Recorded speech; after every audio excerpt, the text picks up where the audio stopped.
Been a vintage period recently for British boxing as one world title challenge has flopped after another. But we have had cause to celebrate this week against the odds in Atlantic City.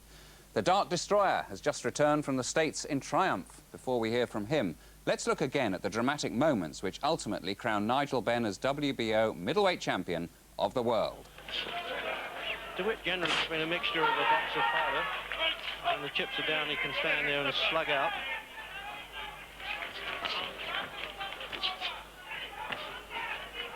He's earning more money than the whole of his career now, Doug De Witt, so that's obviously inspired him to go on and get more defences of this WBO version. I know it's not recognised in Britain yet, but the fighters don't care. It's what sort of money they can draw.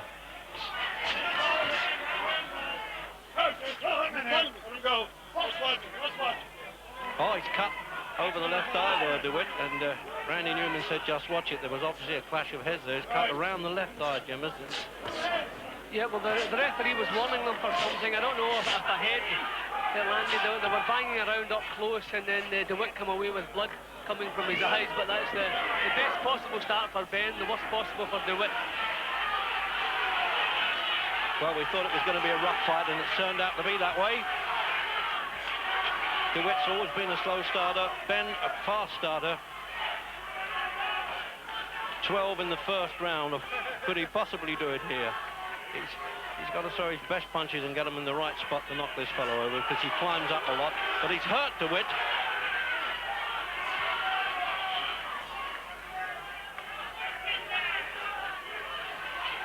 Sort of battle, Jim, they're not going to keep up for 12 rounds. So this is the way we wanted Ben to start. We didn't want him to start there circling and trying to box.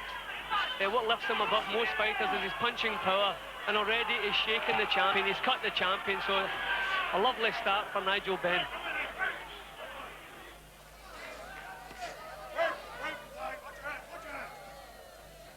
Continually nagging him about watch the hedge, Jim, the referee.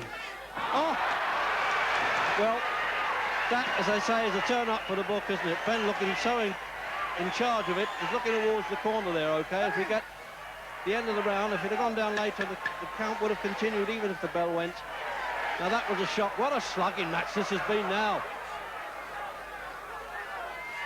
Ben's been through this before, not only with Michael Watson, but with Anthony Logan, when he had to get off the deck to win. And the crowd standing up, and he's very much a hero in this country, of course, Doug De Witt. Well, they both threw a punch at the same time, Reg, but De Witt's was the punch with the power. It landed better. They both seemed to throw the punch. There it goes.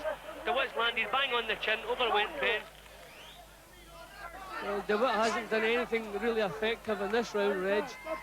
Nigel Benn got himself right back into the fight again well after that knockdown. He's favouring the left hook, I was going to say, but then he cracked a right hand punch in there.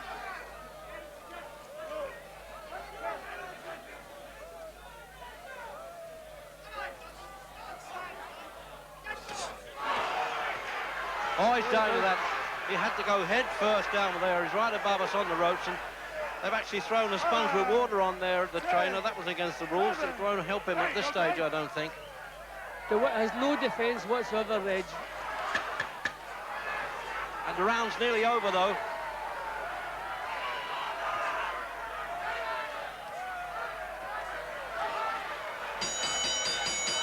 Oh, punches after the bell is being pulled apart there. And some booing from the crowd because Ben was getting stuck in. Yeah, well, De Witt did absolutely nothing all the way through that round, right up to the knockdown.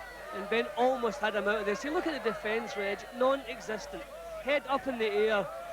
Really a very poor attention to defence. Eventually, he had to find his way to the floor because Ben was putting power into every punch. Lovely punch here. There he goes, all over the place. Badly hurt, and he never recovered in that round. With a bit of a controlled fury now, Ben's got a really good shot of stopping this champion. He really is playing goalkeeper at the moment, De Witt. He's stopping everything.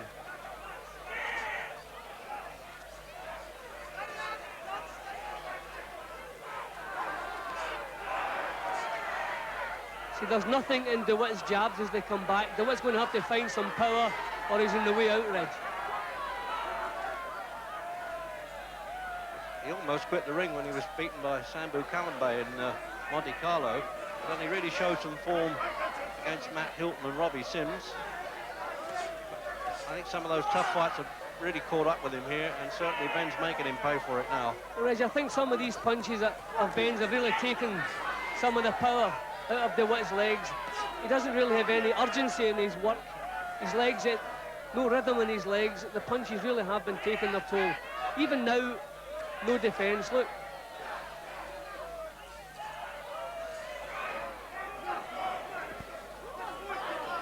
Brave to the point of foolishness now, De Witt.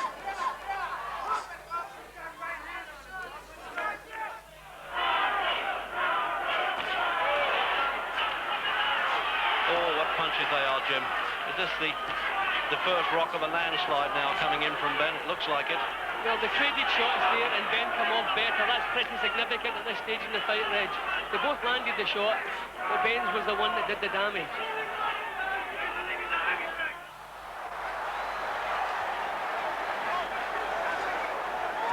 Oh, I mean, caught him flush, square on, right on the chin there, Jim, and just still didn't shift. I mean, that's remarkable.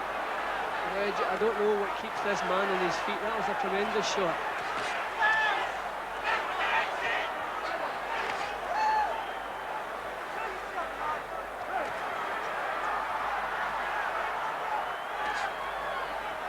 De Witt was telling us before the fight, well, I don't think Ben can hurt me. In fact, I'm sure he can't. Well, certainly could have fooled me. Ben looked as though he twisted his knee or something there, Reg. Yeah, he did. I couldn't work that one out. He pulled a funny face as he turned there, Reg. I hope we're not going to see something happen to Nigel Benn, either in his leg or in his mind here.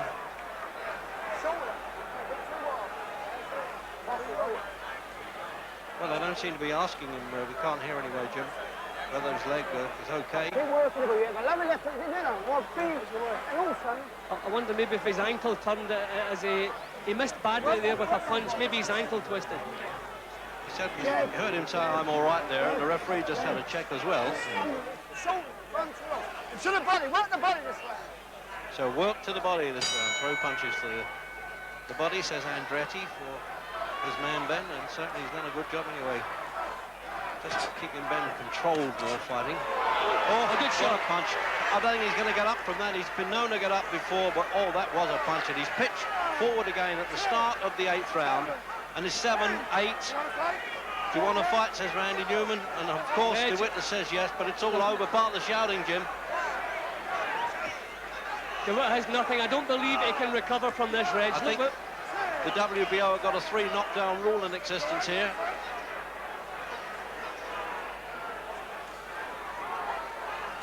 More control and it'll all be over. Yes, that's it. It's all over. 3rd knockdown, and in the 8th round, Nigel Benn has won the WBO Middleweight Championship of the world. The Iron Man is tamed, and what a picture that is. Almost identical when Lloyd Hunnigan in this ring defeated Don Curry. Same sort of reaction from his camp as well. Tremendous performance, Jim, and a good finish. Nigel Benn was the better fighter right from the opening bell, Reg. He did it the hard way, come up off the floor, come blazing back, took the play away from De Witt at every turn. I don't know that he'll actually lost a round. Wonderful performance, perfect. A few questions were asked about Nigel Benn, but I think he's answered most of them today. Well, that was the left hook, that was the one. Ben hit him, but he hadn't actually reached the floor as the second punch landed, so quite legal. I'm surprised the referee allowed it to go to the 3rd knockdown, Reg, because De Witt obviously had nothing left. He hadn't really had a good round all the way through the fight. The referee, for me, could have called it off after the 1st knockdown. That's some performance. And that belt is here, so is Nigel himself and manager Ambrose. Good evening to you, well done. That final punch actually hurt you quite a bit, we now know. Well, I got 2 fractures in my wrist, my left wrist, because I didn't punch him with the knuckles. I actually hit him with the side of the thumb. Mm-hmm. And I mean, did it hurt at the time? Did you know? Wow. Not at all, because all I knew I had to get him down once more, so I didn't really feel any pain until I actually got out of the ring. Let's just look at a couple of incidents from the fight. Yeah. I mean, you really had to pull yourself together, didn't you, in the 2nd round? Well, when he caught me with we both threw left hooks, and his one seems to be much more stronger than mine. But at all times, I knew where I was. I looked at Vic to say, I'm okay. And Randy Newman goes, you all right? I said, yeah. And then when I got back up, I just wanted to go straight back into him to let him know that I'm going to match him with everything he throws at me, in which I've done very well. At that moment, Ambrose, were you concerned that his bottle, for want of a better word, might go? Not in the least. I'd seen Nigel hit a darn sight harder and shaken in a gymnasium in Miami, and this has been the significant difference in Nigel. He had 150 rounds sparring. He sparred with a Russian light heavyweight who will surely, we're positive, become the light heavyweight champion of the world.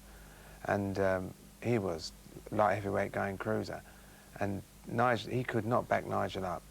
And I knew Nigel had the strength in his legs. He'd run about 150 miles in preparation for this. Just talk about legs there. I mean, we had another dodgy moment with the ankle. Yeah. What was that all about? Nigel, perhaps you better take us through this one. That was,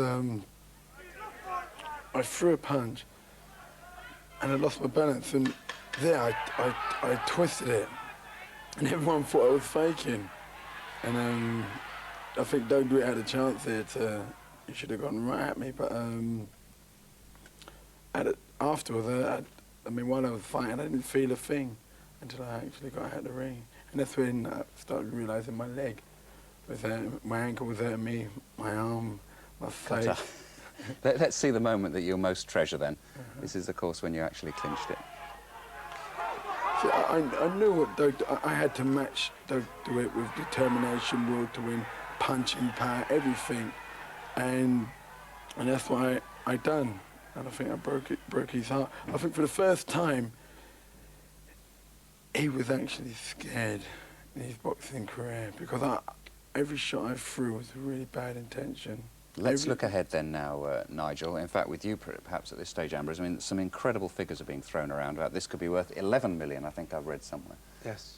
How much is it worth? It's Thomas Hearn's fight. It's a pay-per-view situation, and we spoke to Emmanuel Stewart immediately after the fight, and he reiterated what Aram had said, that they wanted to fight. But we'd been offered an ABC date for July 14th, which we are going ahead with. Against? Well, Nigel wants to fight Iran Barkley, and that being his choice. As long as Barkley can prove that his torn retina is now completely healed, then that fight will go ahead. The venue for that, the likely place is Caesar's Palace, but Aram arrives in London in 9 days' time for discussions, and we're hoping to persuade him to have the fight in England. And can I just ask you, Nigel, if you think that's enough time for the hand to get better? Yeah, because it ain't a break, it's 2 fractures. Well, we'll see how it goes, Nick, you know, because all I can do now is wait 3-4 weeks, but I'll be still doing my road work, you know, shadow boxing, moving, so I'll be going for everything except sparring. Well, good luck. Well done. Good.